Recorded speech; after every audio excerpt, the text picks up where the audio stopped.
এখন প্রত্যেকটি মানুষ বাস্তু নিয়ে বিশেষভাবে সচেতন।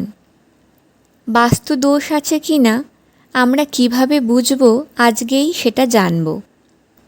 কিছু কিছু ঘটনার মাধ্যমে আমরা বুঝতে পারি যে আমাদের বাস্তু দোষ রয়েছে, সেগুলোই আমরা জানব। তবে বাস্তু দোষ মানে সবসময় ভুল দিকে ভুল জিনিস রাখা বা ভুল ঘর তৈরি করা, এটা কিন্তু নয়। কখনো কখনো আমরা নিজেদের ভুলেও বাস্তুদোষ তৈরি করে ফেলি। আজকে সেটাই আমরা জানব। প্রথম বিষয়, আপনি যখন ঘরের বাইরে থাকেন তখন ভালো থাকেন, কিন্তু ঘরে ঢুকলেই আপনার মন ভারাক্রান্ত হয়ে যাচ্ছে, নানান চিন্তা মাথার মধ্যে ঘুরছে, কিছু ভালো লাগছে না, অর্থ চিন্তা হচ্ছে, ঘুম হচ্ছে না ঠিক মতো। মোট কথা, আপনার মন অশান্ত হয়ে যাচ্ছে। তখনই বুঝবেন আপনার বাস্তুতে কোনো কিছুর অনিয়ম হয়েছে। গৃহে যদি কোনো কারণ ছাড়াই কলহ, ঝগড়া, অশান্তি লেগে থাকে, স্বামী স্ত্রীর মধ্যে প্রায় সময় ঝগড়া, অশান্তি, মনোমালিন্য হচ্ছে, শুধু স্বামী স্ত্রী নয়, বাড়ির প্রত্যেকটি সদস্যের সাথে যদি ঝগড়া, অশান্তি সবসময় হয়ে থাকে, সামান্য কথাতেই ঝগড়া লেগে যায়, ভালো কথা বললেও অশান্তি লেগে যায়, তাহলে বুঝতে হবে বাস্তুদোষ রয়েছে। যেমন ধরুন, বাথরুমের দরজা যদি প্রায় খুলে রাখেন, তাহলে তা বাস্তুদোষ হয়ে থাকে। বাস্তুদোষ মানেই কিন্তু বড় বড় কোনো কারণ নাও থাকতে পারে।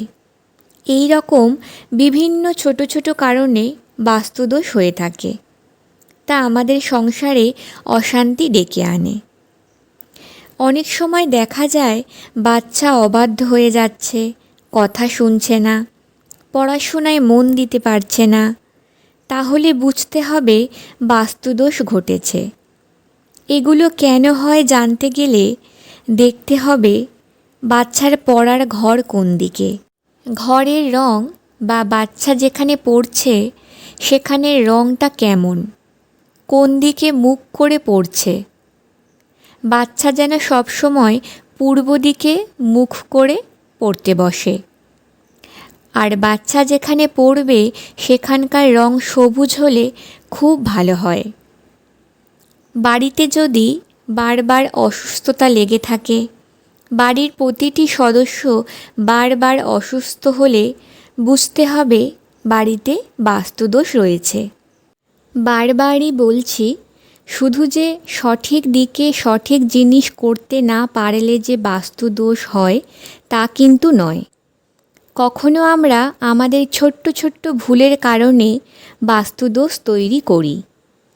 বাড়িতে বারবার কেউ অসুস্থ হলে দেখবেন সেই বাড়িতে ঠিকমতো আলো বাতাস ঢুকছে কিনা, প্রতিদিন ঘর পরিষ্কার করা হচ্ছে কিনা, ধুলো বালি জমছে কিনা, জানালা প্রতিদিন খোলা হচ্ছে কিনা, ঠিকমতো বিছানার চাদর পাল্টানো হচ্ছে কিনা, বাড়িতে ঝুল জমছে কিনা, অথবা জুতো উল্টে থাকছে কিনা, এগুলোর দিকে নজর অবশ্যই রাখতে হবে। এইসব ছোট ছোট জিনিসগুলো যদি আমরা প্রতিদিন ঠিকঠাক পালন করি, তাহলে অনেকটা বাস্তুদোষ কেটে যায়। অনেক সময় দেখা যায় বাড়িতে সবাই ভালো ইনকাম করছে, তবুও অর্থ ধরে রাখতে পারছে না। কোনো না কোনো কারণে অর্থ ব্যয় হয়েই যাচ্ছে। যত আয় করা হচ্ছে তার থেকে বেশি ব্যয় হয়ে যাচ্ছে। তবে বুঝতে হবে বাস্তুদোষ রয়েছে, অথবা নিজের ছোট ছোট ভুলে বাস্তুদোষ তৈরি হয়েছে। যেমন রান্নাঘর অপরিষ্কার রাখা। রান্নাঘর অপরিষ্কার রাখলে বাস্তুদোষ তৈরি হয়। মানিব্যাগ কালো অথবা নীল রঙের হওয়া, সেটাও কিন্তু এক রকমের বাস্তুদোষ। পুরানো কাগজপত্র কখনোই আপনার মানিব্যাগে জমিয়ে রাখবেন না। ওভেন ও বেসিন এই দুটো জিনিস আপনার রান্নাঘরে একই সমতলে কখনো রাখবেন না।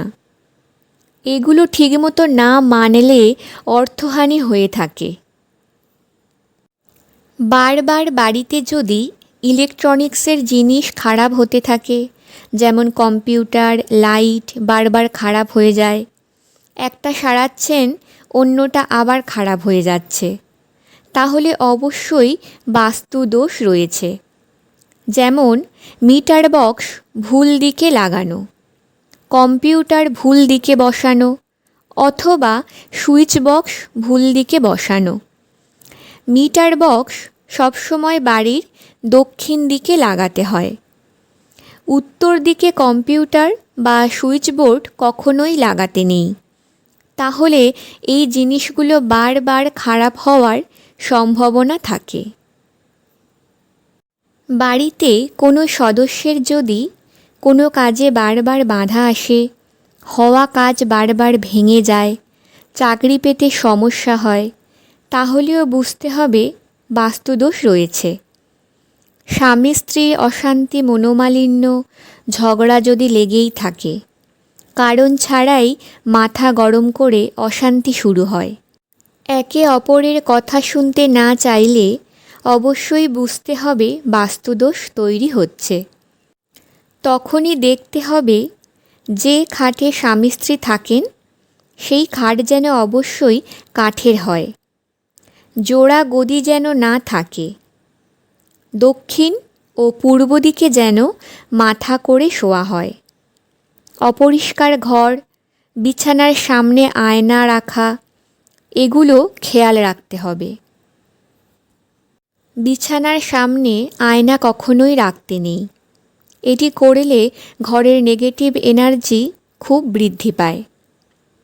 বাড়ির মালিক যদি বারবার দুশ্চিন্তায় পড়েন, অবসাদে ভোগেন, তাহলে বাস্তুদোষ আছে বলে ধরে নিতে হবে। সেক্ষেত্রে দেখতে হবে উত্তর পূর্ব কোণে বাথরুম আছে কিনা, অথবা উত্তর পূর্ব কোণে কোনো ভারী বস্তু রাখা আছে কিনা। যদি কোনো ভারী বস্তু রাখা থাকে তা অবশ্যই সরিয়ে ফেলতে হবে। উত্তর পূর্ব কোণকে বাস্তুর মাথা হিসাবে ধরা হয়। এখানে যদি কোনো ভারী জিনিস রাখা হয় তাহলে সেই বাড়ির মালিকের মাথাতেও বিভিন্ন রকম দুশ্চিন্তা, অবসাদ এগুলো কিন্তু চলে আসে।